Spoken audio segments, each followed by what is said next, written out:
SMTN.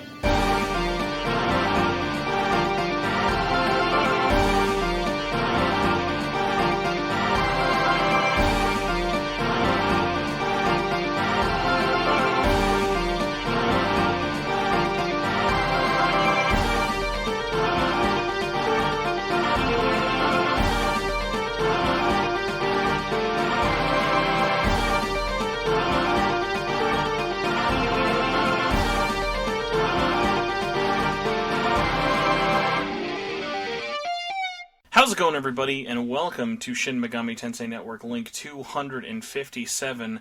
I am your definitely not happy the Super Bowls were happening, are done, or whatever. I've been too busy in review season myself, but someone who has watched the Super Bowl is my special co-host who definitely has not just come off of a 6-hour stream of, I think, who are you co-streaming with? Dootsy Bootsy? Tootsie Booty? Double Tootie? No. Do you remember which name I'm referring to, though?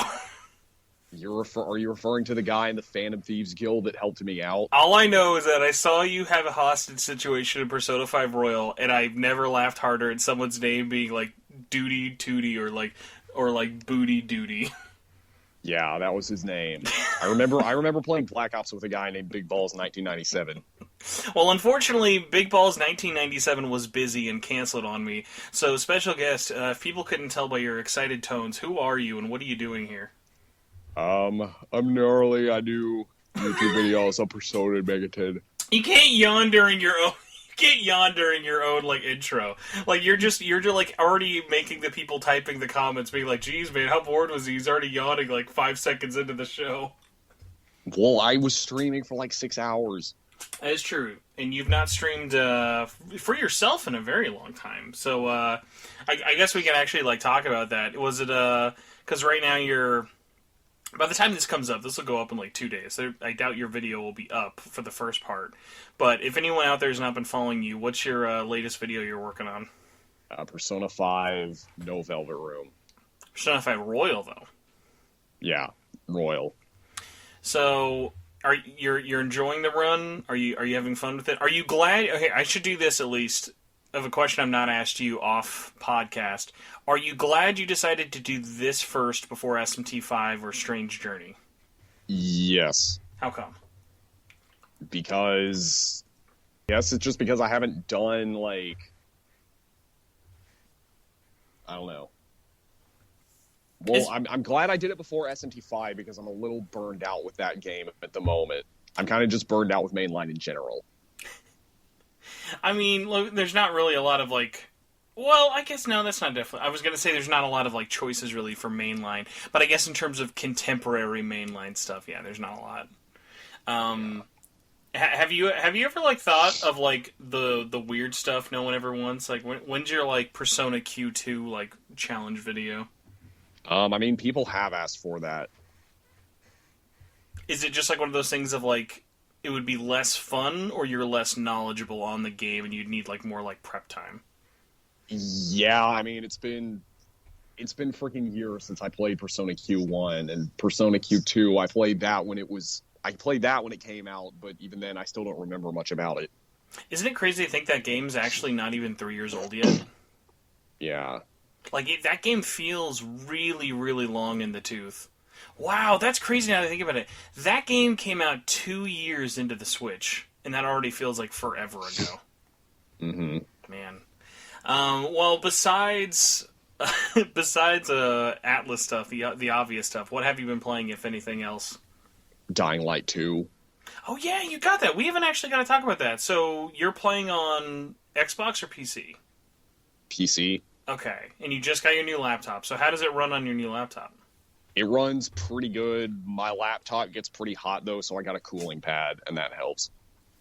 Are you able, like, do you know off the top of your head what settings you're running it on? Because that game has really good ray tracing, but it, like, is super power hungry. I'm running it on... It runs pretty well on high settings, but I turn them down to medium just to be safe. Yeah. Yeah. So, but it still looks really good on medium settings. I'm On like, my last computer, I played a little bit of it on my last computer. I had to turn the resolution all the way down to 720 and the settings all the way down, but it ran. I'm like really surprised how good that game looks, and like it seems like really really fun. Like the way they designed the open world, like, at least for like all the parkour stuff I've seen, is like really really crazy. Now, are you playing more parkour or more like shooty?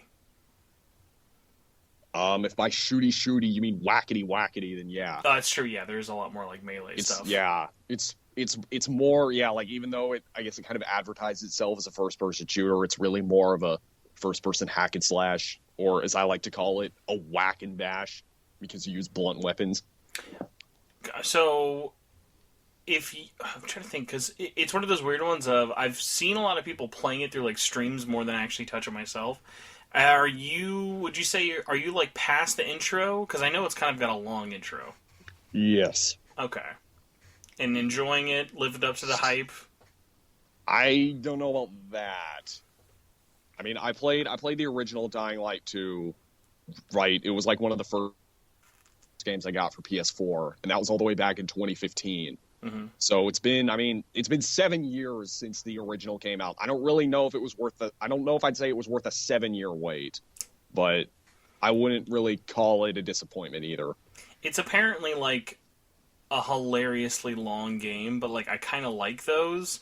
Of like, they're fun to get, but not like fun to like play in the moment if like you're trying to like to rush through something. Like, yeah. for like me right now, I'm at the point where I'm like, Jesus, dude, can this thing I'm playing be done? Which is funny because it doesn't really have a traditional ending, but it is also one of those things of just like, it's weird because it's like I'm playing something for review that by the time people hear this, most people will hear this, the review will be out and everything, but it is one of those weird ones of like, just in general, it's weird because I haven't played a game that I've been very mixed on that took a long time. Like, the last game I reviewed that I felt like meh on was Sonic Colors. And like, Sonic Colors I beat in like 4 hours. So it's like, it's not like I was spending like 20 hours of my life in misery playing Sonic Colors. And even that, like, that wasn't like dreadfully bad. Like, so for you, I was wondering, how do you take it whenever you do play like, not a bad game, but like a disappointing game? Are you just like, cut the cord immediately, move on to something else, or do you ever just like trudge through it because I got it, I might as well play it? I mean, it depends on the game, and it depends on how disappointing it was. Like, I guess, like, I mean, would say the original Persona 5 was kind of a disappointment, but I wouldn't, like, I still finished it, I still had fun with it. It's just, considering how long we waited and like, how many delays that game got, like, my expectations were just a lot higher. That's always like a weird one, yeah, of like, I understand what you mean immediately. When you call Persona 5 a disappointing game, I 100% know what you mean, but it has like an asterisk next to it. Because like, it's not a bad game. Like, there's still lots of fun to have, but it's like one of those things of, it's a lot of stupid things that kept it from being great when you know that it could have been much better. You know what? Like, we should hijack the opening of this show, because really all I had was a bunch of questions, but I've been thinking about this in my head, and it'd be a good thing to ask you and then everyone else listening to this, because I'd be curious. And I don't think we're going to have a definitive answer. But what is the worst Atlus game? And when I say Atlus, I specifically mean developed by Atlus. I'm not talking Vanillaware. I'm not talking the Etrian Odyssey team. I'm meaning like SMT, TMS, like no Trauma Center, that stuff. Then. No stuff they publish, but like I would count Trauma Centers, I would count TMS, I would count like any of the stuff, as long as it was internally made at Atlus, it would count. Because like I think a large part of it also came up with the SMT5 like whiplash over like in January of like, if you think SMT5 is like the worst game Atlus has made, then you like haven't played like a lot of their games, because it's like I think of so many other games that they've made is like so much more forgettable. Of like, I'm never thinking about, and that's a weird thing, because like I don't even know the answer, because like they're not a inherently bad developer, But, like, they definitely have a lot of situations of, like, forgettable games or things like that. But, like, so for you, what's, like, a game that kind of comes up if I'm like, what is the most disappointing, like, genuinely disappointing or bad Atlus game? I'm guessing Friday the 13th is too low-hanging fruit. I mean, it's fair. Yeah, that's a weird one. It's like, it's fair because, yeah, they developed it, but then it is also one of those things of, like, did you buy Friday the 13th in 1980 something? Like, were you excited for it? Like, because, like, I think a large part of what goes into disappointing is, like, when you played it, what were you expecting versus what you got, you know? Probably Trauma Center Under the Knife 2. Really, I was actually thinking myself Second Opinion on the Wii. Of, like, I remember being really excited for that, and it was literally just Trauma Center, but on the Wii, and everything was kind of ugly. And I was like, I played Second Opinion first, but, like, I did play a bit of Under the Knife 1 on DS. It's just when I played Under the Knife 2, it's like, I mean, it's not that the gameplay wasn't fun. It's just like the story was half-assed. It felt like there were a lot of really bad difficulty spikes, and I wouldn't say it's a worthy successor to Under the Knife or Second Opinion. And not to mention the operations are, like, a lot of the operations are just copied straight from New Blood. it's gotta be, because I never actually played any of the other Trauma Center games. Like, I never played Trauma Team or New Blood. Like, I've got to imagine those have got to be worse than Second Opinion, right? Because I never hear anyone talk about those. Well, I mean, no, I think, I wouldn't say Trauma Team is better than Second Opinion. I'd say New Blood is better than Second Opinion, but at the same time, it's also kind of like, I mean, it's basically just like second or 2.5 Opinion, if that makes any sense. No, yeah, I get like that. the gameplay is nearly identical, but like the story is a lot better, and I mean, like, there are, like, a few improvements to the gameplay, but at the same time, it's like New Blood only came out like 2 years after Second Opinion. Yeah. No, but yeah, it's one of those weird ones because, like, I'm really curious. Then for everybody listening, please comment or tweet at us or whatever. Because I'm curious what other people would think. Sorry, I just looked it up. It was actually 1 year. Yeah, they really cranked those out during the Wii, but I mean, they were so low budget though. I feel like that's not surprising. Yeah, but, like, I mean, it's still a good game. But, like, I mean, if I had waited 7 years for New Blood, I would have said, yeah, this is kind of disappointing. So for you, do you put a lot of that into, like, how long you waited for a game? Like, you almost kind of, like, are expecting it to be better, similar to, like, Dying Light 2 or SMT5? Yeah. So if you had to guess, what do you think the comments are going to look like? Like, what's going to be the one thing people are going to listen to this and be like, oh yeah, this was the most disappointing game? Probably Apocalypse. I don't or see, Persona but 4, I don't know. I feel like no, dude, no. Who's gonna pick Persona 4? Like, oh, dude, yeah, Okay. the culmination of the PS2 era, like that. Yeah, that was the worst one. Because, like, for me, Apocalypse I could understand, but I think is so underplayed. Like, it's amazing. Like, I feel like more people should have played Apocalypse, but it's always one of those things where people have an opinion on it way more than people who've actually played it. Or maybe Strange Journey Redux. Yeah, that could definitely be one. Although it is always funny to me of, like, how many people out there are still, like, avid, like, defenders of it. But I think a large part of that is there are so many people who played Redux just because they never got into the original, and it's not like you can just download the original. Yeah. I would say, yeah, because I'm looking at a couple other ones, and I'm trying to think of, like, the ones that genuinely surprised me in a not super duper awesome way. I know. Here's a weird one of, like, it definitely isn't a top, but I remember kind of being let down by this. I was a lot more excited for Etrian Odyssey Untold 1 and 2 than I was after I played them. So, like, do you remember what the whole part of Untold was? It's a remake of the first. Yeah, it's a remake of the first and second, but the big thing is they added a story, because they didn't really have a story before. And I realize I'm also breaking my rules already because it's the Etrian Odyssey team. But it is one of those things of like, oh, cool, you just made a prettier version of the first one, and it was good, but it was one of those things of like, cool, you added a story, but it's not like it was like great. So it was just one of those things of like, okay, well, that's fine, I guess. Then the other easy ones, like going back to Atlus, is like you could pick the mobile phone games, but also like who was playing those, like with the like expectation that these mobile phone games were like going to be like the bee's knees. Oh, yeah. Dude, I think we have the easy answer. I don't even know why we didn't think about this. Hold on. I want you to try and think of a couple others, because I'm now so certain of what this answer has got to be, like, correctly, that I'd be amazed if, like, other people are wrong. Because I'm looking through, I have a list here of every game they've ever made, and I'm like, no, like, there's a lot of kind ofs, but nothing, like, legitimately disappointing.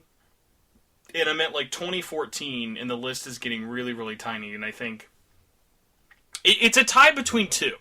Because I thought of one that seemed like an obvious one, but I'd be curious. Like, do any other ones kind of like stick out in your head of like, oh, that was kind of disappointing? Are you talking? Wait, we're still talking about Atlus games? Atlus only. Atlus, like the most disappointing Atlus game. Because does TMS count? Oh yeah, TMS you could definitely count for like, hey, I was sold a bill of goods and I'm not a fan of this, so like I get that. But like then my immediate question is, I would be like, do you think it is that bad though? Like, do you think there are no other Atlus games that are more disappointing than TMS? Because I think I can think of a lot of Atlus games that play better than that. That might be a better game than TMS, but don't play better than TMS. Well, I mean, I haven't played any of the Etrian Odysseys. Plus, that's a different team. Maybe I can't think of any off the top of my head. I've got two. Aside from what I already mentioned, Persona 5. I've got two, and I'm amazed we haven't thought of them first. So I'm going to go for the low-hanging fruit. That then, obviously, how disappointed you might be on this is going to gauge person to person. And this isn't mine, but I bet a lot of people will say this. Persona 3 and 5 Dancing. I mean, I didn't have high expectations for those. That's my thing. Of like, I think a lot of people, by the time we saw it, like, we knew it was like... It was very clear when it was sold to us, hey, this is... You split up one game into two, and that's kind of why I count them in the one spot. The one I legitimately think is the most disappointing Atlus game, and is like the worst thing they've put out in many, many, many years, and I'm surprised I didn't think of, or you brought up as well, because it literally just came out. I'm 100% certain now that I think about it, my choice has got to be Nocturne HD. I mean, yeah, but that's also a remake. That is not. That is a remaster. And it was like, it was so low-hanging fruit of what they had to do to make that good. Like, because remember, like, even when we knew there was still Dante DLC, it was like, how bad could it be? And it was still worse than what we thought it was going to be. Because, like, on its record, it's the highest-rated SMT game in the entire franchise if we don't count Persona. Which, to be fair, I think a lot of that is kind of revisionist history. Like, I don't think like OG Nocturne's like the best in the whole series, but I definitely see why it is so high. And then you look at how low scored, low received, like no one was like like nostalgic about like once it came out playing it again. Like there were people playing it for the first time, but it was like even you and me when we were playing it for review, it was just like, oh god, it doesn't look good. It doesn't really run very good. It still is like charging. Like the fact that they charged $50 for that, I still cannot believe. Like all the little dumb things they did to it, of just like every little thing you think would have just made it a slam dunk release, they fumbled on. The gameplay, the music, the visuals, the DLC, the release weight. Even for me, the voice acting, like there was no part outside of like 2 roles where I was like, "Oh, thank God this is voice acting now." It was like, no, it wasn't good. Yeah. So that might be my answer. I don't want you to like immediately have to copy it of like, but like for me, I can't think of anything that still retroactively upset me. Like, like what sucked too is like I even hated like platinuming it. That was the thing. It's like it wasn't like, oh, that's disappointing. It was like the more I played it, the less happy I was. I was like, I would be so much happier playing like anything else right now. But it's like, well, I hate myself and I'm a trophy whore, so I guess I'm gonna get all the endings and fill out the compendium and play through this thing and not have a lot of fun. Yeah. Because, like, even if, like, we're being objective, what's the things that game does that's, like, commendable? For you, at least. Because, like, it's not like it has no redeeming qualities, but I think that's such a tiny list. Selectable skills and fusion, but that they didn't add that until later. Exactly. Like, that was patched in. Anything else? It's on PC. PC's nice, but PC also was, like, a weird one of, like, it was a not awesome port. It was fine, but it wasn't, like, great. It's better than emulating.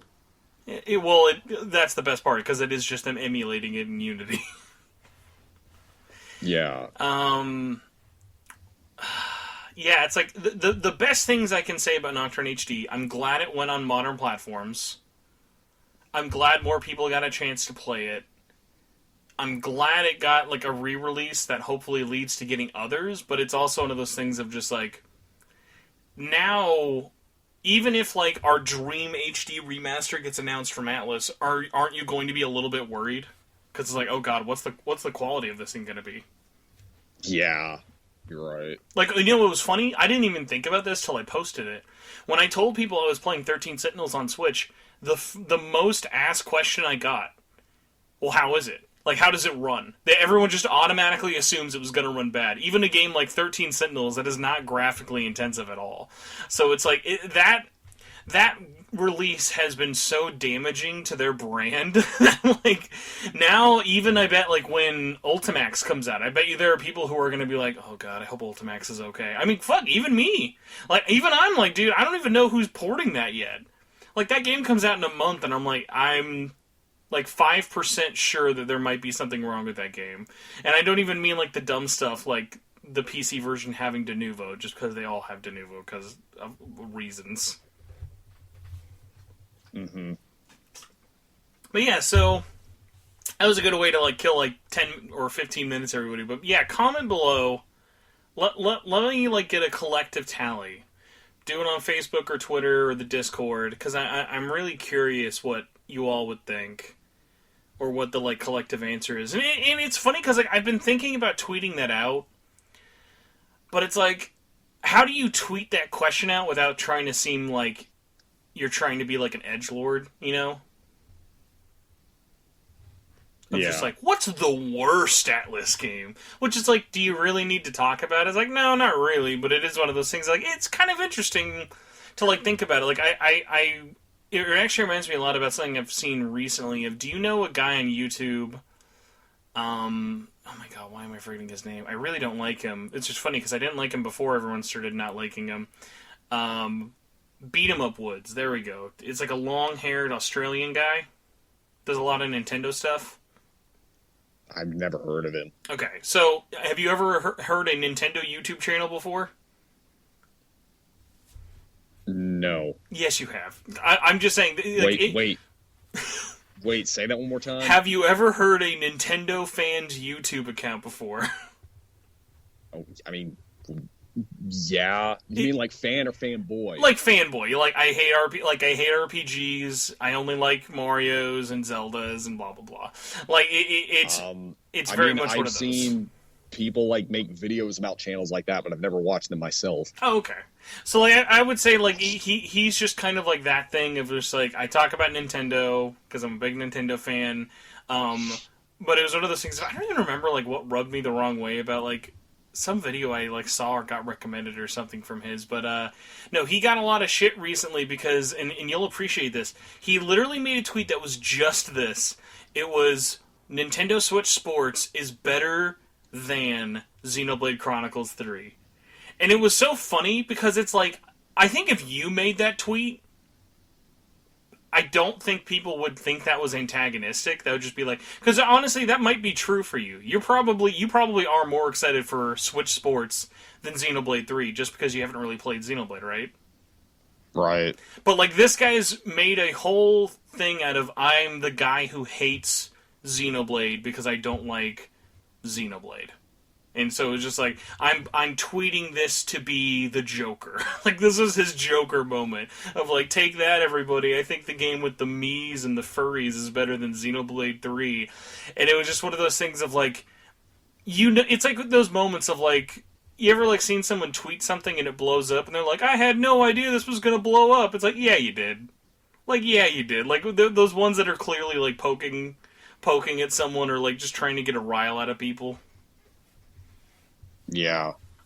So it's one of those things where I don't think you could just like ask that question about like what's the worst Atlus game without it then very quickly turning into people getting defensive or being mad that you asked the question or stuff like that. And I think there's an interesting line to straddle that you have a lot easier on a like form of discussion like a podcast, whereas like we're talking about it out of just like, hey, this is a really good company.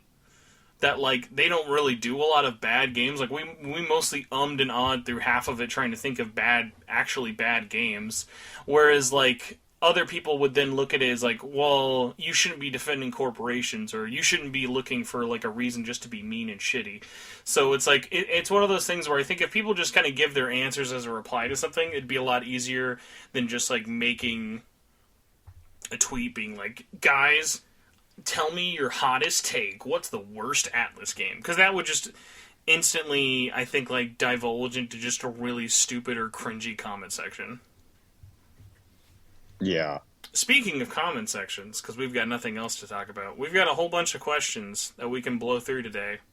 Because we gotta do things, and I gotta get back to finishing my review for 6 a.m. in the morning. So, we're gonna go to Twitter first. Our first questions for you. I know this was very apt for you. Plus, you can actually answer it, and I can shut up for a minute and get some water. Madigan on Twitter asked, he did ask, is this the Megadolan podcast? Which it is not, but I will then change and then go, Gnarly, what the heck's going on with the Megadolan podcast? Did you Megadolan? Oh, yeah, I do want to bring that back. I'll just have to see what everyone else is up to. I will hold you to the wall because I want you to know, I think literally a year ago you said the exact same thing, though.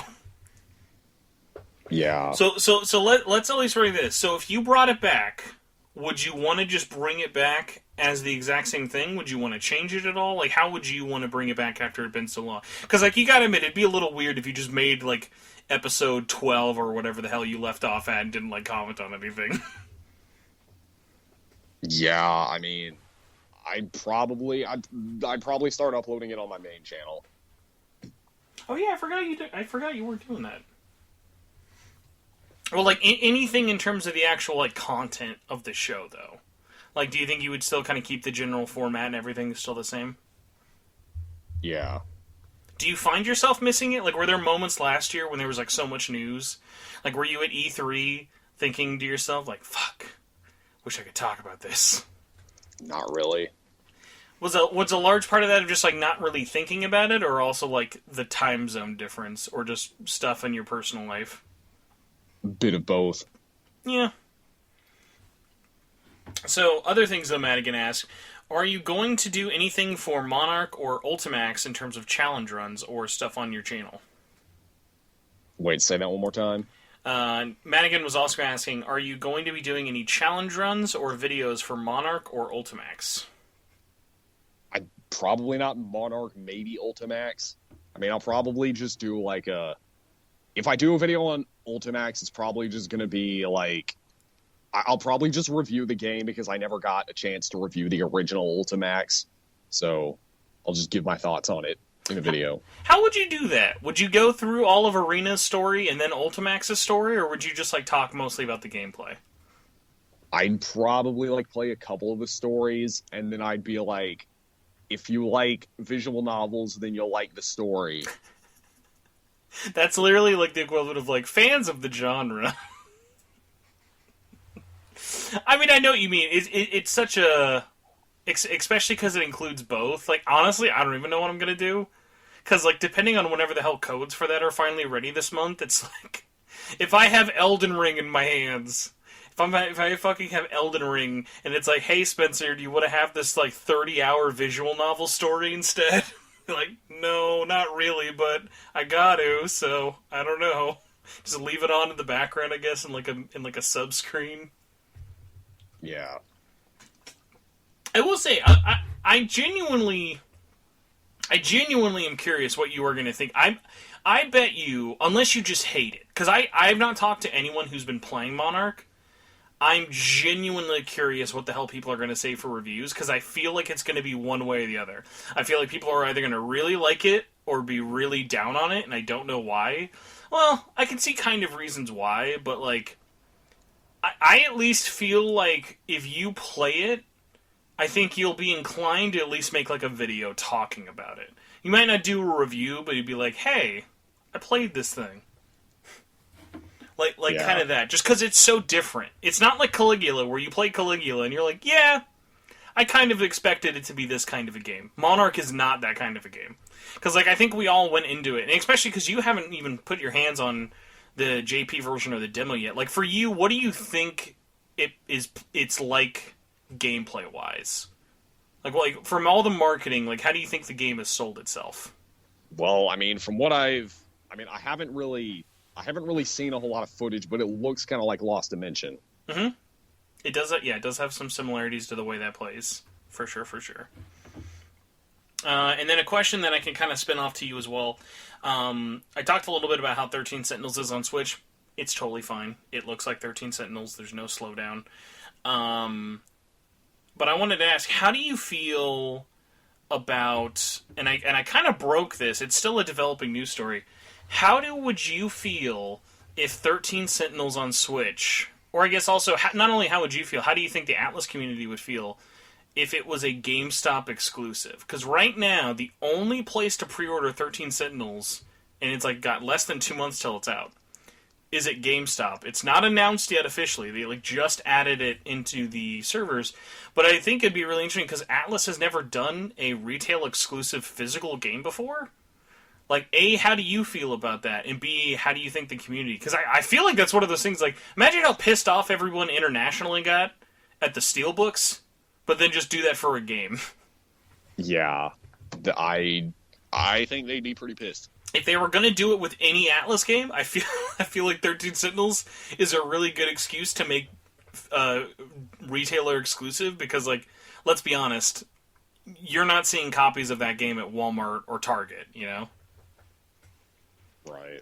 So, are you like would that be a game you get physically, like whether it be GameStop exclusive or not? Like, because for me, I'm on this side of like the only way I'm buying that game physically is if I see it on like a Black Friday sale for like $20, just because it's like I know I'm not going to play it all the way over again on Switch. It's like I look at that like I look at the Catherine port. I'm like, that's cool to have for my collection, but I'm never going to want to play it there. Yeah.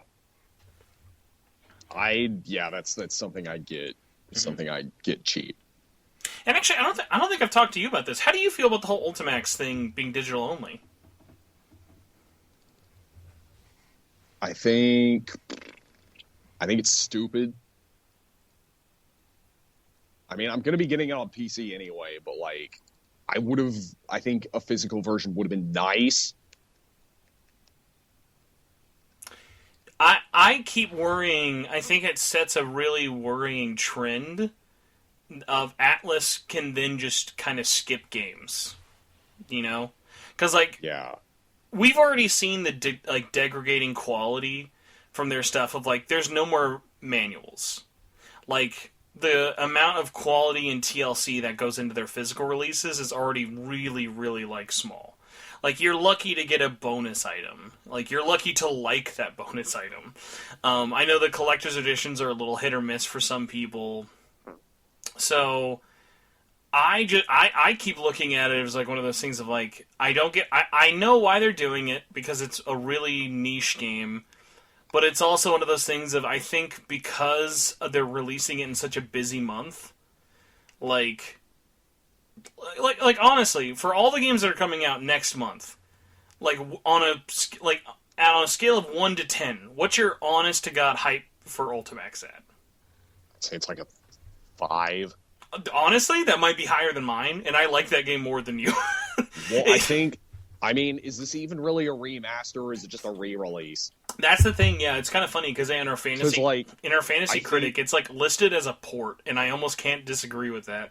I mean, I think it's necessary because the PS3 isn't backwards compatible, and the only version you can play on the Xbox One is the vanilla version. Mm-hmm. So, but I mean, I don't really think that in terms of, I don't really think it's like a huge step up from the original. And I mean, I don't think it has to be, but I mean, it has some good stuff going for it. Like, I think including all the DLC is smart. I think including the arcade-only patch is one of its biggest deals, but then you know what's fucked up? The game, like, all the marketing they've done for the game, they haven't, like, actually shown any of that stuff off. Like, if I was them, I'd be like, hey, you know it'd be a cool way to show off the game? Like, show gameplay comparisons. Be like, hey, this is what... Because, like, there's a huge amount of changes to all the shadows in the game. Like, the game doubles its size and roster through balance changes, but I just don't think that they think that's a way to sell it. They're basically selling it right now as, hey, do you remember Persona 3 and 4? Buy this game. And I don't think that's working for, like, the casuals. Because, like, if you and me are mixed on how we feel about it in terms of anticipation, like, where do you think normal Persona fans are at? I feel like normal Persona fans are just looking at this like what else do you got? Yeah. Which, like, sucks, because, like, remember, they're also holding this game release hostage. Like, they're not going to add rollback, and they're not going to, like, add new features to it unless the game sells well. Which, like, at this rate, why would you think the game sells well? Yeah, I mean, I think the only people that buy it are going to be, like, either hardcore, or they're going to be, like, hardcore fighting game fans or hardcore Persona fans. Which, like, we all know there are a large amount of those people there, but, like, I don't think there's enough that it's going to make a difference. Although, I will say in a stupid kind of plug thing, because I keep forgetting to mention this, and I did finally make a link for it. If you are interested, and you want a physical release for this game, we still don't know if the physical release will have English at all, but it is a fighting game, so you can still, like, play it, just not enjoy the English voices and stuff. PlayAsia's got it for like $28, so until it's like out, or maybe like a little after, I'll include in the comments a link to PlayAsia, so if you want to pick up the Switch or PS4 copy, you can do it that way. 2 reasons why that's important. Number 1, and Yarly, you can disagree with me if you think, there's no way this gets a second print run, right? Like, if you're Atlus, are you like, we're going to print like 5,000 of these and never print them ever again? Yeah. So, I think this will be a really tiny print run. And number 2, also, it's actually cheaper to buy the physical copy than it is to buy digitally, which is extra funny. So, if you want that, that's kind of a good thing to go for you. And I guess number 3, it's cool to have if you're a physical collector. Our next question, and this one I'd be very curious to see what you think. Mirthmaster says, create the plot for Persona 4 Strikers off the top of your head. It's not a question, this is a demand. So I want you to get your most creative genes on right now. You are in charge of Persona 4 Strikers.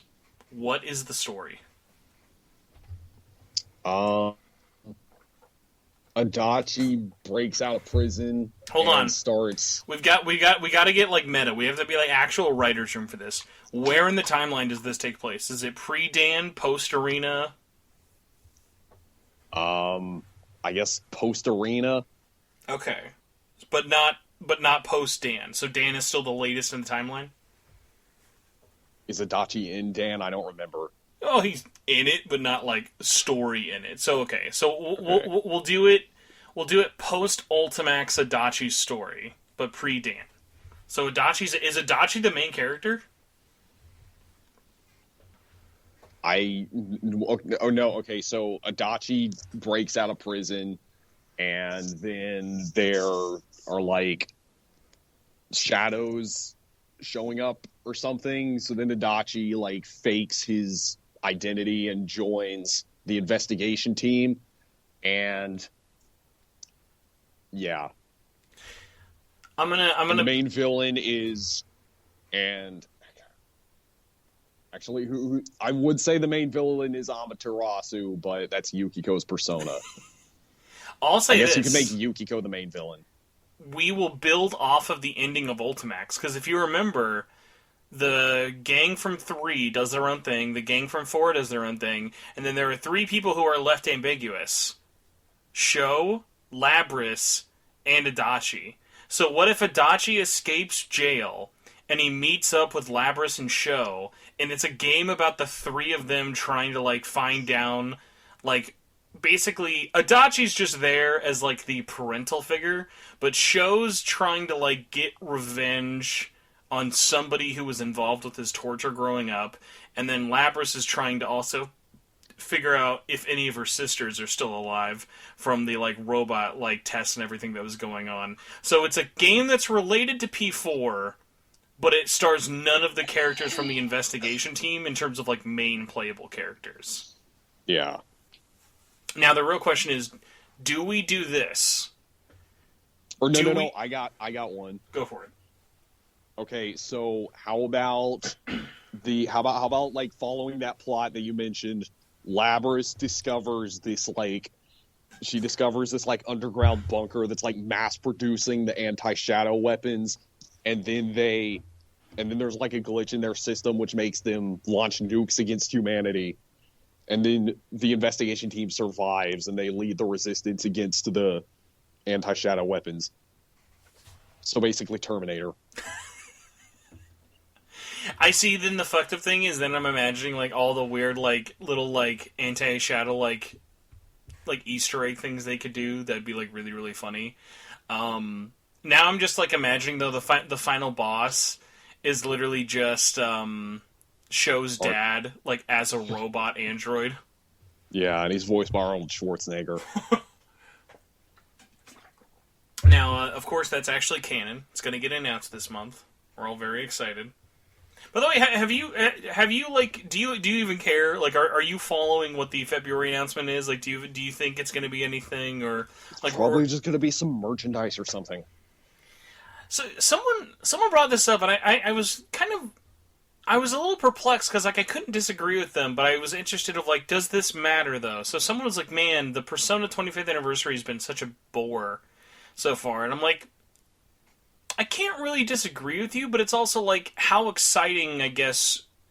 Like, what's an example of something that's, like, a video game anniversary that was, like, done right, you know? Like, what could they realistically do that would keep us being excited? Persona 5 Royal on PC. That's true, yeah. But then it's like, well, then they'd have to pay to make that, and God knows they're not going to do that. Not anytime soon, though. If that was I'll tell you what, if that's the February announcement, that would be hilarious. They just shadow drop Royal on PC with no advertising. By the way, what a terrible time to release that. Like, who is going to play Persona 5 Royal when Elden Ring is out? I will. Oh, okay. You would, I mean, okay. You don't care about Horizon. You don't care about Elden Ring. Yeah, but it would sell, but it would also be one of those things of just being like, why? Like, why would you just... I mean, I get it. It would make sense, but I would be not happy with it in just dumb ways. Cross Renderin wanted to ask, what is your favorite Megaton game, and what is something that you would change if it got re-released? Devil Survivor Overclocked, and I would up the resolution. That's it? You can change anything, and all you do just make it HD? Does adding new content count? Yeah, it would count. I guess I'd add a ninth day. That'd be interesting, because it could still technically work where it lays off for it. You know, it'd be funny, but I wonder if they'd ever fuck with it. They add a ninth day, and it ties into how to... Like, it ties into 2 while also explaining that they're 2 different worlds. Yeah. Because that was, like, one of the things of, like, I'm always so amazed there's never any crossover between Devil Survivor 1 and 2 characters. Mm-hmm. I would do this. Because favorite's hard. because I like a lot of games. I would do... damn. It's not my favorite, but I just want it because I'm greedy. I want them to re-release the Dancing Trilogy on all systems, and I want them to just add a stupid amount of songs. Like, they don't even have to make any, like, new remixes. Like, I just want them to add all the songs that everyone has no idea why they weren't in there. Like, add songs from Royal, add songs from the Persona 3 spin-off games, add songs from Strikers, like, add characters, add Kasumi. Like, add, like, all the stuff that's just like, why was this not in here to begin with? And, like, I would, like, imagine if they were like, alright, it's the actual Persona 3, 4, 5 Dancing Endless Night collection, and it's got, like, 150 songs. Like, that'd be my thing. Just add, like, a stupid amount of songs. Dimmy Crow asked, and this is, I'll let you take this one. What are your thoughts on Bitcoin? And will you invest and become the next Gary V? Probably not. Now, I need to know this personally. Do you know who Gary V is? No. I'm not even going to ruin it. Just anytime you want, just look up a video of Gary V talking. He's got one of the most... Is he some guy that invested in Bitcoin when it was like $1 and now he's rich? He's rich for other reasons, but I won't ruin the surprise. You just look it up. He's got the weirdest mannerisms. I'll say this. He makes you like look like me in terms of like normal mannerisms for talking, which is just like he's an interesting fellow, which I then find extra funny. Dimmy Crow thinks. But besides that, what's the gnarly opinion on Bitcoin and cryptocurrencies? It's nice, I guess. Do you have any? I could see you having some. No, I don't. I could like just imagine like when you were in Korea, you were just like crypto mining all day. No, I wasn't. So you'd appreciate this next question. Our last question from Twitter. Tenko says, what is your opinion about both Devil Survivor games? Which, I mean, we've already been over both of those, but you can still answer it. And if a third one, and do you want a third one if possible? Yes, I do want a third one, and I think they're both great, but I think one is way better than two. See, it's always so funny that you and me, like, equally love Devil Survivor, but I'm so on the opposite side. I think I always think two is better than one. But it's one of those things, though, of, like, neither one's bad, though, you know? Yeah. So in my Devil Survivor video, like, when I said that Devil Survivor 2 wasn't as good as Devil Survivor 1, a lot of people mistook that for me saying the game is shit, which I made it pretty clear. I said it's a great game, just not as good as 1. So, like, I know you haven't seen my tier list for it, and I forgot where you put it on yours. I literally put both of those games as, like, S tier. I think they are, like, as good of a Megaten game as you can get. Like, they're some of my favorites. Like, do you hold them up there as, like, your fave? Well, Devil Survivor 1's my fave. Devil Survivor 2 is, like, I'd put it in B tier. Wow, that seems actually kind of far down. You think it's that bad enough that you'd knock it down 2 tiers? That's surprising. You've left me shooketh, but that's an interesting. Like for me, I put it like right under it. Well, that was what I put in my original video. Now I'd probably put it in A. Okay, I'll allow that. So then I'm curious, how do you feel about this? Because I actually separated out the original and the 3DS. I put both of the DS ones in A, and I put both the 3DS ones in S. Where would you put the DS games? I'd put the DS version of 1 in regular S, and I'd put the regular DS version of 2 in B. Interesting. I can see that though. Here's the $1 million question though, because obviously we want there to be Devil Survivor 3. If you made Devil Survivor 3, do you stick with 2D or do you make it 3D? I'd probably stick with 2D. Okay, let me make this harder. Does Atlus stick with 2D or do they go 3D? Probably go 3D. You know, it'd be like amazing. Imagine if they did like HD 2D Devil Survivor 3, like the way they did like Octopath and Project Triangle Strategy. Like if they did that engine, to make Devil Survivor 3, how awesome that would look. Yeah. So, got a couple other questions. Oh, actually, before I forget, Tivik actually wanted to say, because you've probably not heard of them before, or I don't know what their online handle is, but they wanted to let you know that they are a very big fan of you, and they are from Lebanon. And this is someone on the Facebook group who, I will say, one of the most enthusiastically interesting people I've seen in the Facebook group, because it'll be very funny things of like, I'll post about something, and it'll be like, hey, can that go to the Lebanon? Can that go to Lebanon? And be like, you know what, Lebanon? Not a country I've ever thought about that much until this person joined our group. It is one of those funny things of just like, it's always like, do you ever like have this of like, wow, it's really weird when you think that there are like people who listen and do this, like who listen and are into the same stuff we are, who are in parts of the world that we will just probably never actually get a chance to visit, or God knows when. Yeah. Like, I remember a big one for me early on was when SMTN started. The three most listened to countries for the podcast was America, Australia, and then Philippines. Like, Philippines was like a huge demographic, and I knew like nobody in the Philippines at the time, but it was just one of those things of like, there's just a huge amount of Atlus fans who live in like that part of Asia and stuff. Like, for you, do you ever like look at your analytics or like talk to people who are in different parts of the world and you're like, wow, that's like so weird that you live all the way over here, but you still know about this? Not really.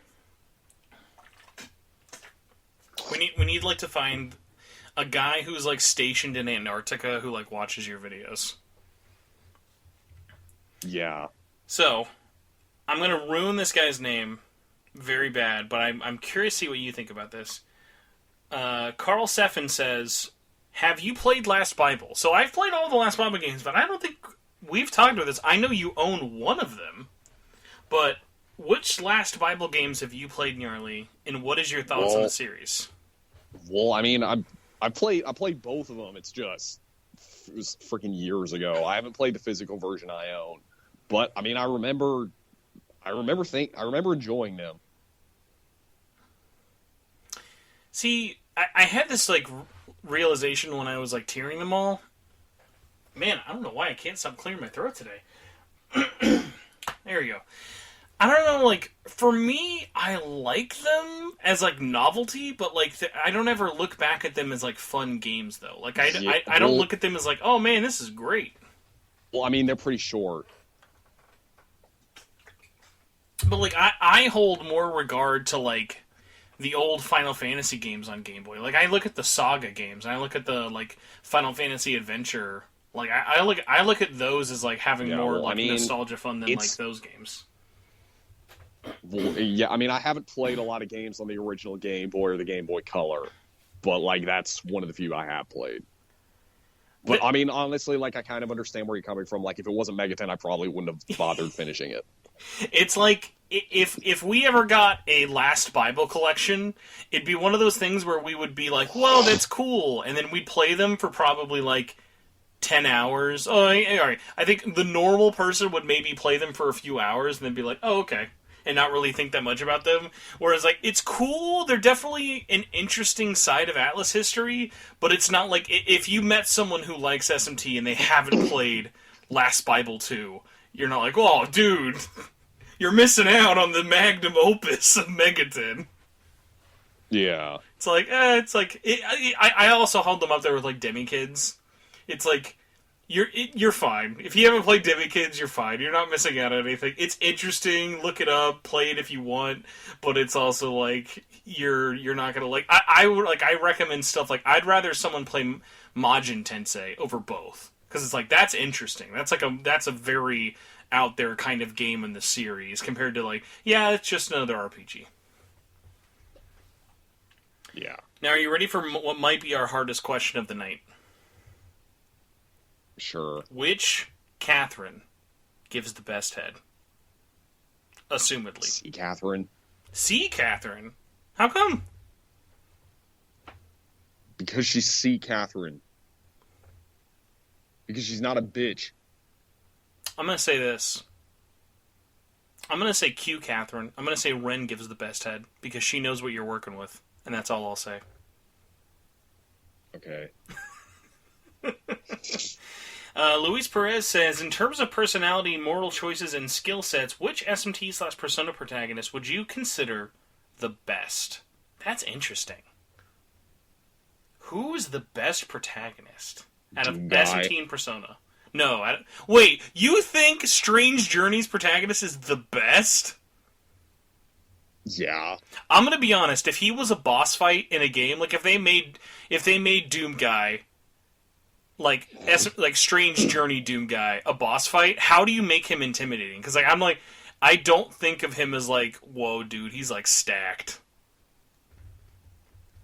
I mean, what I like about him is that he's one of the few protagonists where he's like a normal person, but he still manages to do all the things most of the other protagonists can do.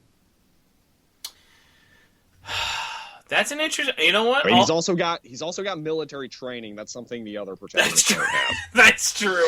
He literally would just come in and mow you down with an M4. So he's got that going for him. Yeah, I mean, I don't. Do they even? I guess they never mention how old he is. He's early 20s. I think they're all around early 20s and 30s. I always assumed he was like late 20s, early 30s, but then again, knowing Atlus, he's probably like 18. I know they're all over 20. I know that for sure. But see, then in my brain, I'm thinking of like his art looks so young though, even like both renditions. For me, I might be recency bias, but I'm like, I think I'm gonna go with Nahabino because Nahabino, if we're thinking most maxed out stats, is literally a god. Not like Demi-Fiend where it's like, yo, dude, that's some godlike powers. Nah, dude, Nahabino is like literally a god. And I think like Nahabino, like think about the next time we have a chance where Nahabino could be a super boss, how fucking intimidating that fight will be. Yeah. Also, I'll give an honorable mention though, because I think they do need an extra shout out. I think anyone from DDS was a very close second choice. I think like all of them. If we weren't living in an SMT5 world, I would have picked the protagonists from DDS 1 and 2, just because they already live in a nightmare hellscape. Yeah. Let's see, actually. Should we do YouTube or Discord before we wrap up? Let's check and do... Let's do Discord first, because we only have Tiny Man here. Talmy says, why am I bullying Gnarly? Gnarly, I'll let you answer. Why are you here? Why are you letting me bully you on Sunday night at 10:46 at night? Because the Chiefs didn't make the Super Bowl. That's true. That's a good point. Nahoben02 says, what do you think of visual novels? I will not answer that because I've talked about that way too much, especially in the Discord, but I think that's something you don't really talk about very much. Where do you stand on visual novels? I mean, well, for a game to keep my attention, someone who plays games mostly for gameplay, like if a visual novel, considering that it has no gameplay, it has to be really, really interesting in order for me to finish it. Mm-hmm. And most visual novels that like I play don't really do that. I can only think of a handful.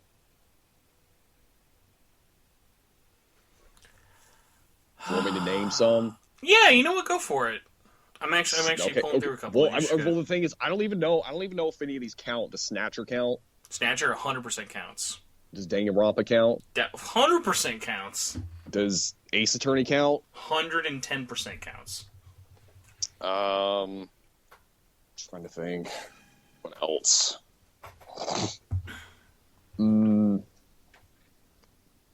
All your hentai adventure games on Newgrounds, those also count. Okay. Trying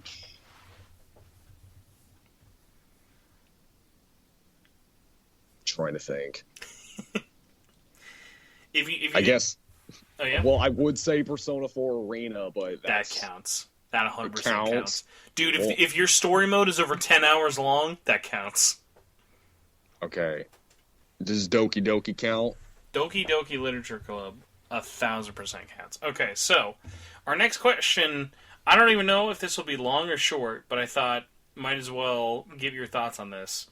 Because you actually did kind of tweet about this. Armbond says, "What are your thoughts on Nintendo not being officially sold / supported in many countries like India, United Arab Emirates, Malaysia, Saudi Arabia, Indonesia, etc. PlayStation and Xbox systems are officially sold and supported in these countries, but Nintendo is nowhere to be found. And as a Shin Megami Tensei fan, I've always had to buy and import SMT games on Nintendo systems from eBay resellers at super marked up prices." What are your thoughts on this? Is there a reason why? A large part of it usually kind of comes from Nintendo not viewing it financially viable to sell in those countries, and so a lot of the times their stuff just isn't really officially put out over there, which does unfortunately then mean a lot of those other like Asian countries just kind of get screwed in terms of releases and then have to like import it, and so copies will almost cost like a third extra or sometimes even double, which is just like crazy. But no, man, it like sucks because like I've had people like reach out to me before in the community of like hey, it's like I remember and I'm forgetting this person's name, so please forgive me. They wanted a copy of 13 Sentinels, and it literally was going to cost them twice as much to buy it from Amazon in their country as it would have if they just bought it in America and shipped it there. Which country was this? I'm probably going to get this wrong. It was either like Indonesia or like Malaysia or whatever, or something like that. But it was just one of these like southeastern like countries and stuff, and it was just like because these games aren't really sold there, like the markup is just incredibly high because there's no regulation on it because there's no official version. It's kind of like how. What about digital sales? Oh yeah, digital. That's tougher because the way Sony divvies up the store, they might still do it. It just depends on if the publisher does a digital version, because there are a lot of games that then they just won't get digital versions of. But the way PlayStation stores are like divvied up between countries is like super super confusing. So it's one of those things that like there are not a lot of times where you'll hear me say this. I wish things were more like Steam, where it's like, hey, if a game is on Steam, you can buy it. Might not be easy, the price might be different depending on your country, but you can still buy it, you know? Yeah. Next question is by Radioactive Cosmic Rays. Had some rapid-fire questions, so I'll let you take the handles on these. If you can recall, what was the first RPG you ever played or got into from the genre? Probably.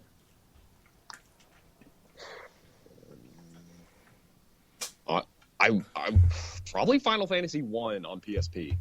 Oh wow, man! How old were you by the time they came out? Like 10? Um, That was like 2007, I think. I think. Man.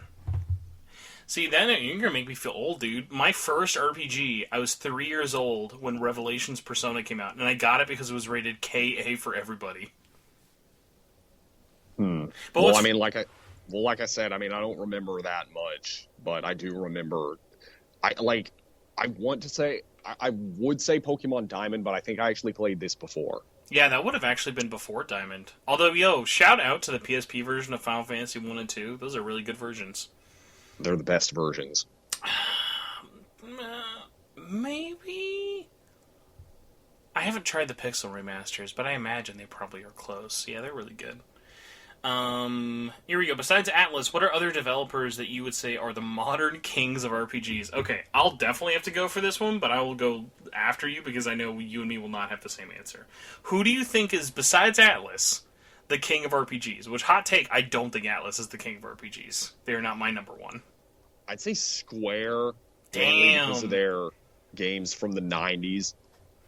Well, I'm saying like modern. Who's the king of modern RPGs? Okay, well, it is definitely not Square Enix if we're talking modern RPGs. Shit.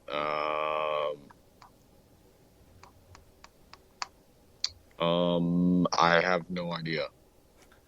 Activision Blizzard. But at least you didn't. At least you didn't say Idea Factory. Ooh, yeah. There was a time you could maybe put an argument up for them. Definitely not now. Would you like to guess who my choice is for King of Modern Sega. RPGs? Sega. No way! No way! What RPGs do they make? Yakuza? Like that's Star it. Wars. That's not an RPG anymore. I'll be a fanboy, and you can roast me if you want. Everybody, Bethesda. No, but that's an interesting choice, though. I'm surprised you didn't think of Bethesda actually for yourself. I'm still in the side that I think Square Enix is the best out there when it comes to RPGs. Like they just can't be beat in terms of their production value Well, and if you would ask me that question.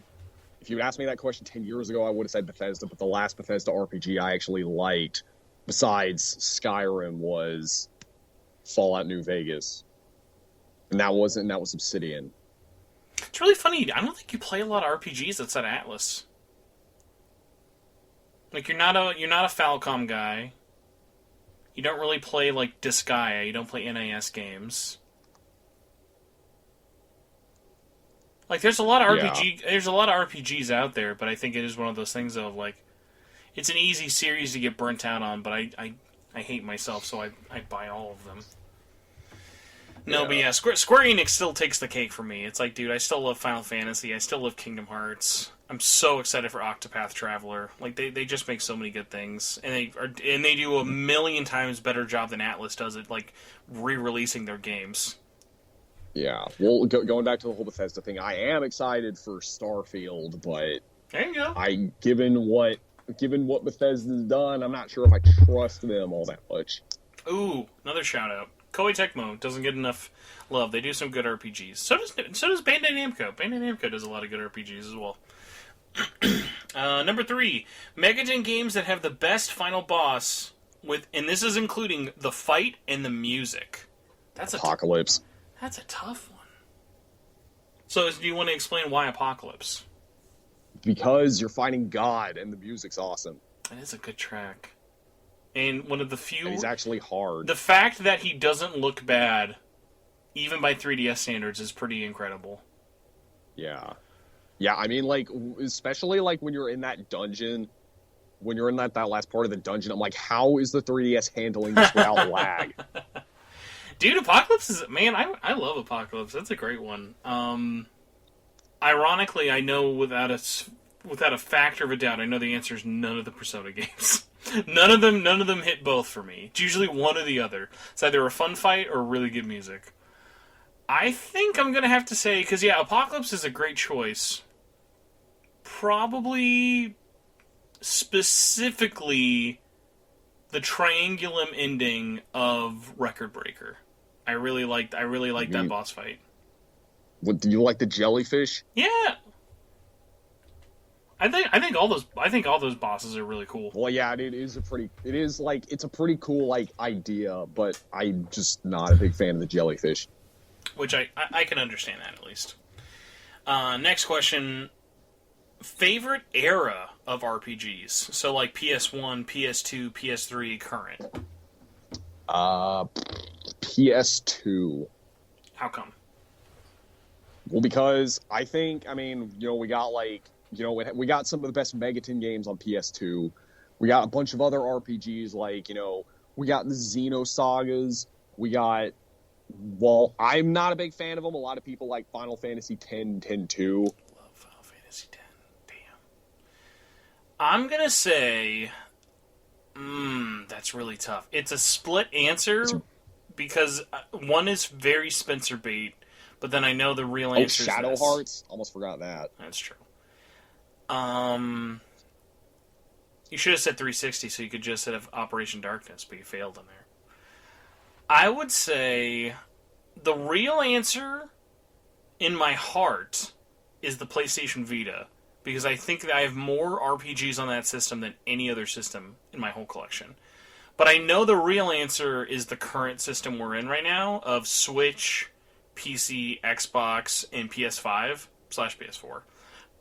Just because it's like you're getting all of these great new RPGs, and I feel like we're getting way more re-releases than we ever saw in the last, like, 20 years of, like, the genre, you know?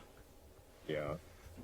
Which is just really hard to, like, say no to. Going into the PS5 or Series X generation, what are some innovations or concepts that you want to see used in RPGs? Which I think is a really great one, because there's so few native RPGs that, like, it really is, like, it sucks because, like, obviously RPGs are, like, either really expensive or really cheap, I think, and all the examples we've had of, like, actual next-gen RPGs are kind of on the budgety side.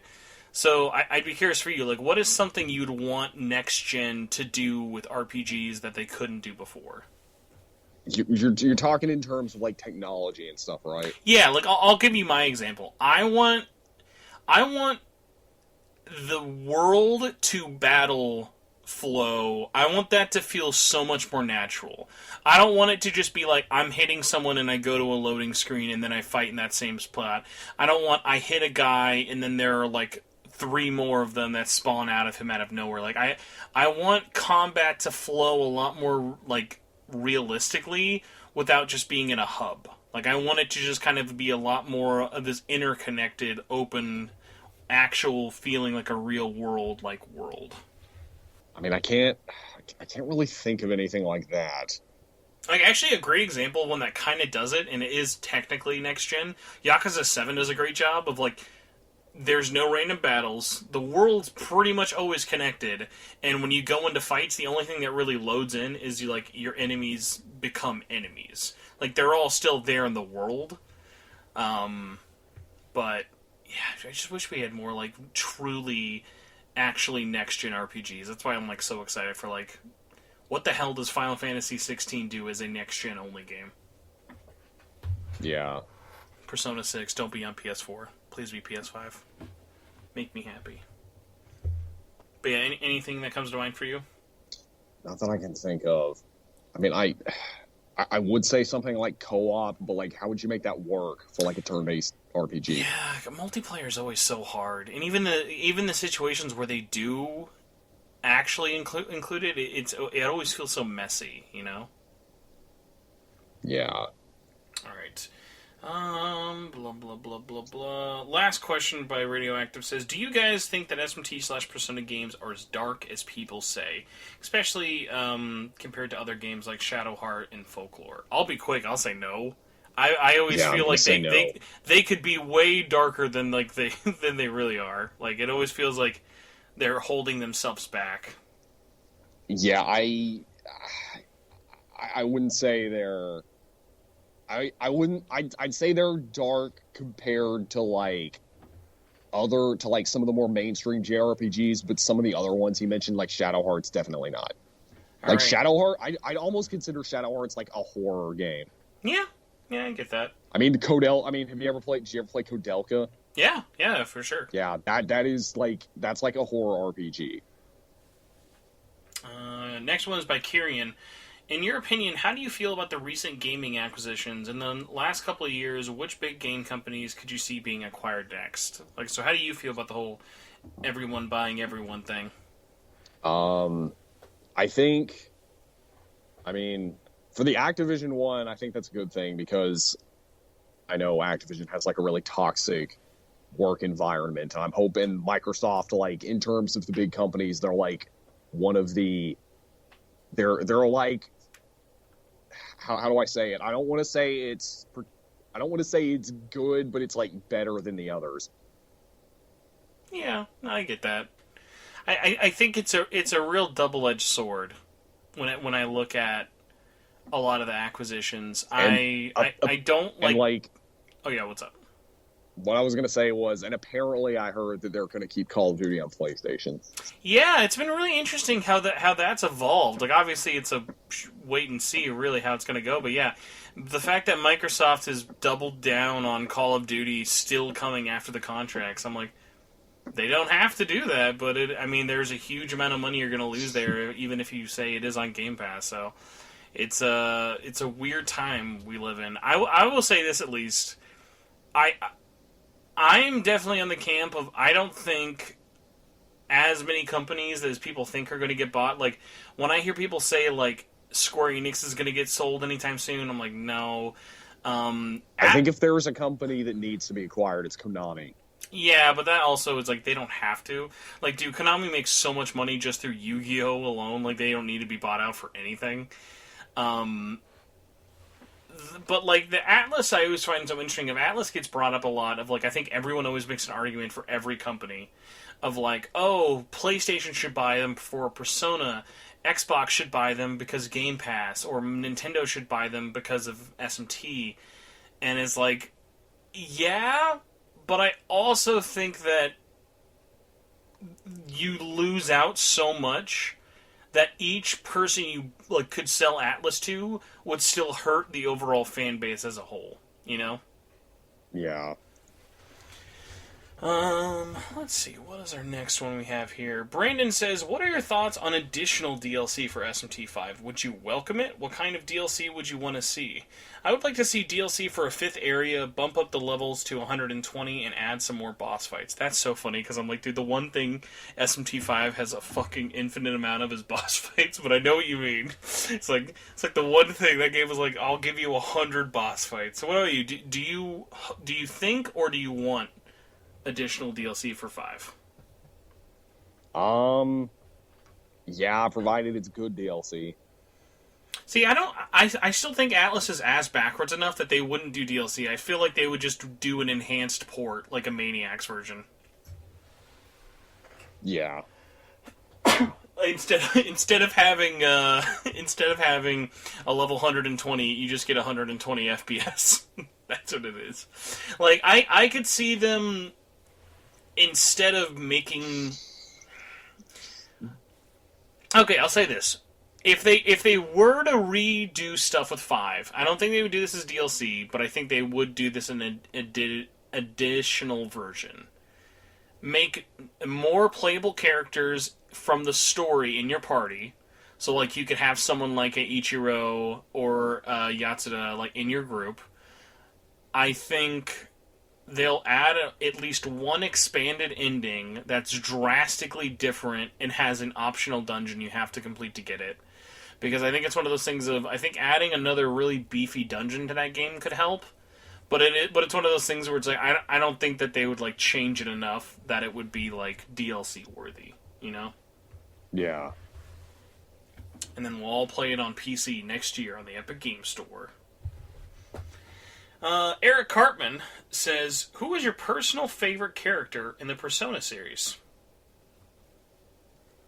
The entire Persona series? Yeah, you can pick one character from Persona. Who is your favorite?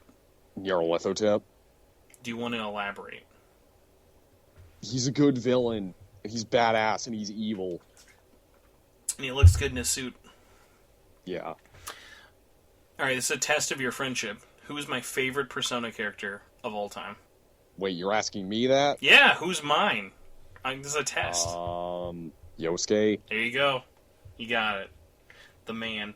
Also, part 2 was, do you participate in the debate over which is considered the MC's true name in the Persona series? I'll answer that. No, I don't care what the canon anything is. The canon name is whatever I named them. Do you care about canon names? Like, I don't even call Joker Akira or whatever the hell. Your canon name is Swag Daddy 69. All of my names, every protagonist, even Femme Protag, they're all Spencer. Okay, that's kind of weird. I mean, is Swag Daddy 69 any better? No, I meant more specifically for the female protagonist. Hey, at least my name works for a female. It does? Are you saying you've never met a woman named Spencer? No. Dude, I know more women with my name than men. Okay. Yeah, dude, Spencer's a very popular name for women. I feel way more than men. Okay, then. Spencer's in the... Female Spencers, make yourself known, please. But no, like, so for you, like, what do you do for names? I feel like you always do fucking dumb names whenever I see you stream. Well, now I always name them Nyarly, but yeah, I'll name if I can give them a nickname, I'll make that their nickname, and then I'll just make their real name something dumb like my Demi-Fiend. I named him Dante from DMC. When I played Persona 4 Golden on PC, I named you Chad Zeodyne. Oh my god. And you say Spencer's a dumb name. Jose says, what is your opinion on damage being influenced by level difference in SMT5? Honestly, for me, it was one of those things of, I never actually saw that as too much of a deal. Like, I actually kind of liked how the game scaled for everything, but for you, did you have a positive or negative opinion on it? Not really. I mean, that's how a lot of other RPGs do it anyway. I am amazed that it took us this long to get this question, especially with the image I included with this tweet for everywhere. Spider Luigi says, Gnarly, do you ever regret bringing up Pisaka story and make people look it up when you were talking about it? Like, what was that, like 2 years ago? Yeah. Do you regret it? Not really. I will say, when I was looking at pictures of you, I was amazed how many memes about that there were on there. Oh yeah, I saw those. Oliver James says, what things would you like to see in the future with SMT5 sequels, similar like with Apocalypse, when it comes to gameplay and story? Mine's easy, of just like, make a spin-off that's just from the friends' perspective, because I think there's a lot more interesting story you could say from all the friends' perspective. Make Miyazu more relevant. What would you do if they made the next game, it's all from her perspective? How funny would that be? It'd be good. It'd be interesting. There's a lot of things I could say that would be cool with it, but they're also spoilers, and I would not want to spoil it for it. But yeah. I'd actually be down for a Miyazu sequel. That'd be really funny. Yeah. Nohai says, why do you think we haven't seen a female main protagonist in Mainline as a numbered series? Speak of the devil. Do you think the next entry should include an option for players to have their character gender? I'll say this, considering fucking every character in every SMT game basically has zero personality, go for it.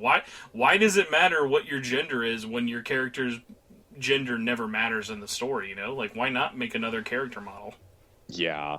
I'll say this, I don't see us ever getting a dedicated mainline game that's only female. I don't think we're that progressive. I don't think they should do one that's only female. I think they should give you an option though. Let's see. Obey Squirrel says, do you think Atlus would make DLC for a game or a definitive edition, or brand new game / spin-off type SMT first? Finally, what aspects of the game would you like to have improved upon? So basically, to kind of sum it up, would you rather Atlus make DLC for 5 or a definitive edition? Well, what would they include in the definitive edition, though? Like I was saying before with my DLC thing, like a royal amount of changes. Nah, well, it depends on what kind of DLC they do. DLC. I mean, I don't think SMT5 needs one as much as Persona 5 did. So I don't think. I'm gonna say DLC. I don't think 5. Were you playing 5 and I was like, I need more of this? I was playing it and I was thinking, man, I wish Morgana would stop telling me to go to sleep. Yeah, I don't know. I never got that burnt out on that aspect. And yeah. And then also, would you rather have a brand new SMT game next or a spin-off? I'd rather have a brand new one. I'd rather have a spin-off. Like, well, okay. What kind of spin-off? Clarifying, I mean not mainline spin-off. I'm speaking like I'd rather have something like the next Devil Survivor or the next Devil Summoner. I'd like one of those. In that case, I'd rather have another spin-off. But I wouldn't want something like SMT5 Dancing All Night. No, you'll get TMS2 Electric Boogaloo. Okay. Ryan says, okay, I've got 3 quickies. What is your most anticipated Sony and Nintendo game of the year? I think that's a really interesting, divvy up for. I'll go first, because I don't think you have an answer for at least... God, I don't even know what your answer for both would be. Most excited Sony... that's tough. I'll be a baby and say God of War, just because I am really excited about that, even though I am excited about other games. Nintendo has to be... I'm like, I know I'm going to say Xenoblade 3, but I'm like, is there anything I'm forgetting?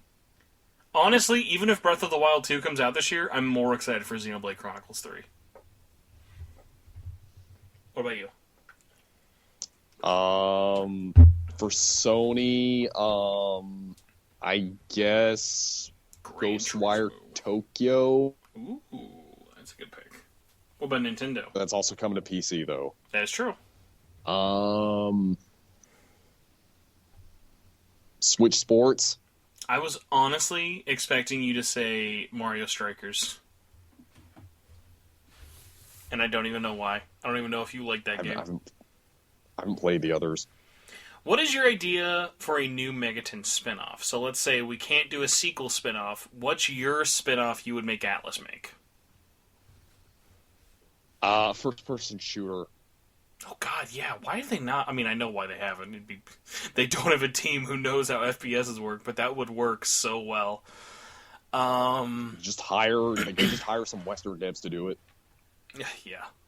The day Atlus hires a Western dev for anything, I'll be amazed. I got one. I would actually like to see Atlus fully commit to just a visual novel. I think they could do a really good visual novel if they committed to, like, hey, there's no gameplay here. Like, no traditional gameplay. I think they could do an interesting spin-off that's just a novel. And I know this is unrelated to Megaton or gaming, but Golden Time or Toradora? What? That's what I was asked. Golden Time or Toradora? I don't know. Gotta type this in. I'm like, what am I forgetting? Wait, that's manga.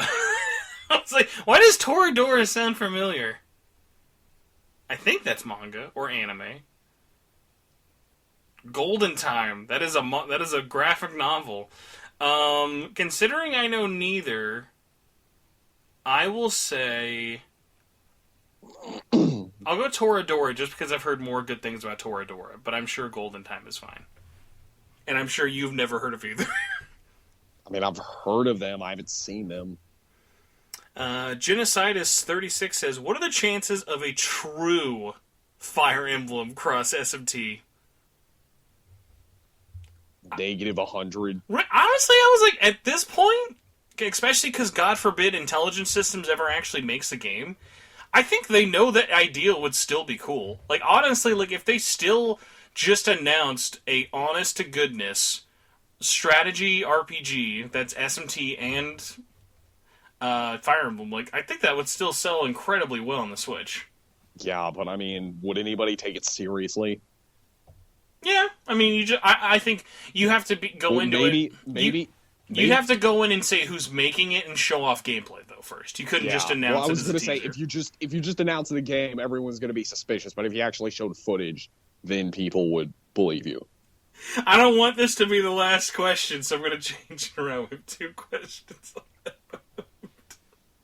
Even though I think we started the show talking about this. How many times have you ever been asked this? I'm legitimately curious. Drain Dreamcast asks, why do you sound like that? I don't know.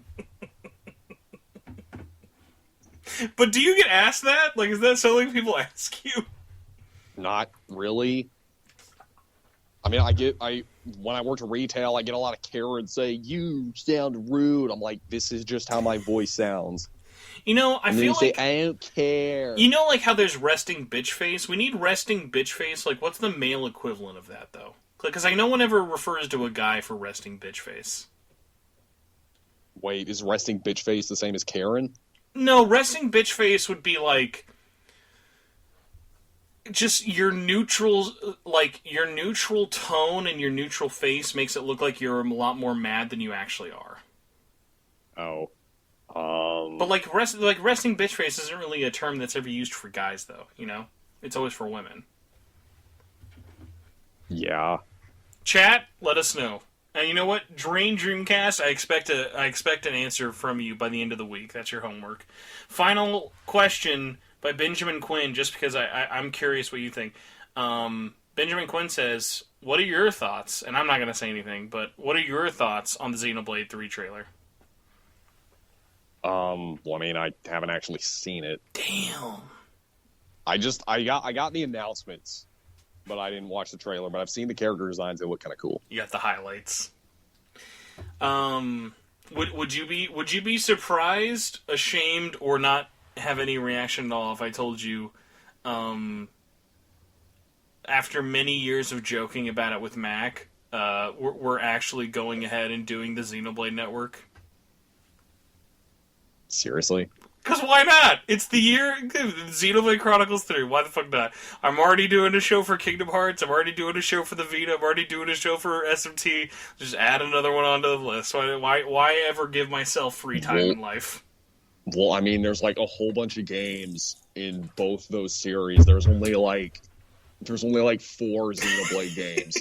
Hence why it's unless you're talking about the rest of the Xeno series, and you got Nope. Xenosaga 1, 2, and 3, and then you got Xenogears. Nope, just Xenoblade. We're going to talk about Xenoblade, Xenoblade 2, Xenoblade 3, and Xenoblade X. Okay.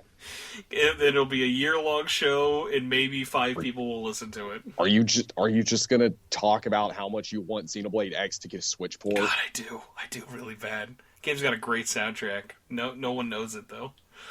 Oh man, but that's not what we're here for. I gotta be honest with you.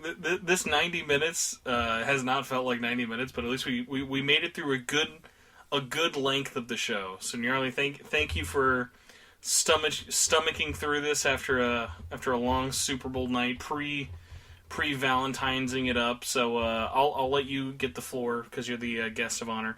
Where can everybody find you? Where do you want them to find you? And what can they look forward to next with you? You can find my YouTube channel at youtube.com/c/Gnarly. You can find me on Twitter at crawling_Gnarly, and you can look forward to part 1 of my Persona 5 No Velvet Room video. Brought to you by Raid Shadow Legends. Actually, I do have a sponsorship, but I can't say anything about it. Hence why we said brought to you by Raid Shadow Legends. So instead, every time we talk about it, we'll have a new sponsor. So your next video, part 2, will be sponsored by AFK Arena. Okay. There you go. Anywhere else you want people to come stalk you or throw money at you?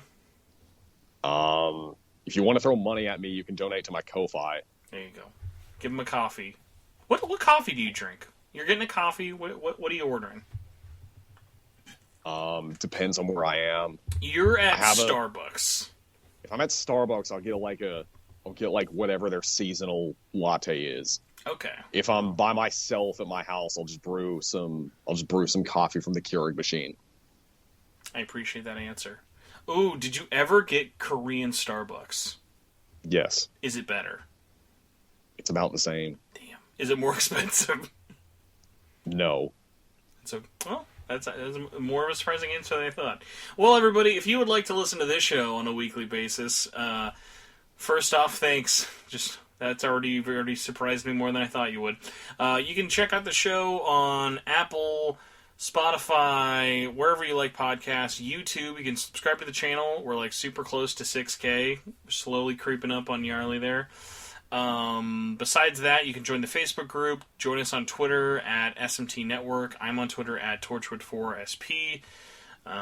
Besides that, Discord, all the other links are below. And yes, if you would like to actually help support this show, almost forgot, you can support it by donating $1 a month or more at patreon.com/SMTN, just like all of you awesome current patron supporters and producers are. If you'd like to get the show early, like this episode, you can just donate $1. You get perks, extra giveaways, fun, cool stuff like that. If you would like to have me say your name at the end of every episode, you can donate $5 or more in a month, and that makes you an executive producer, just like Jagingus, Cross Ren, the very recent Demi Crow, like during this show, upped it, so you made it just by the cutoff.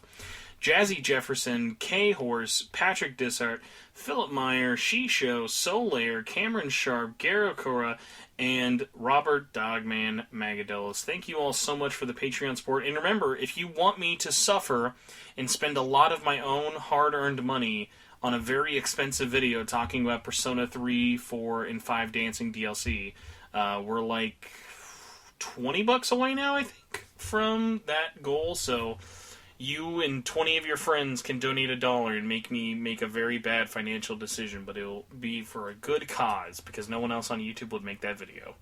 But yeah, that was the show. Thank you for listening. We'll be back next week. I can't say with what or with who, but it'll be about a big game that's not SMT, but it is SMT related, and I'm excited for you all to know about it. I'll be polling for probably like I'll be able to say what it is by next Wednesday. By next Wednesday, everybody will know. So a day after this episode goes live for everybody. But it's very late. I'm gonna let Gnarly go. I've got to go do more crap. I'm also very tired, and we've been doing this for too long. So, Gnarly, say goodbye to everybody. See ya.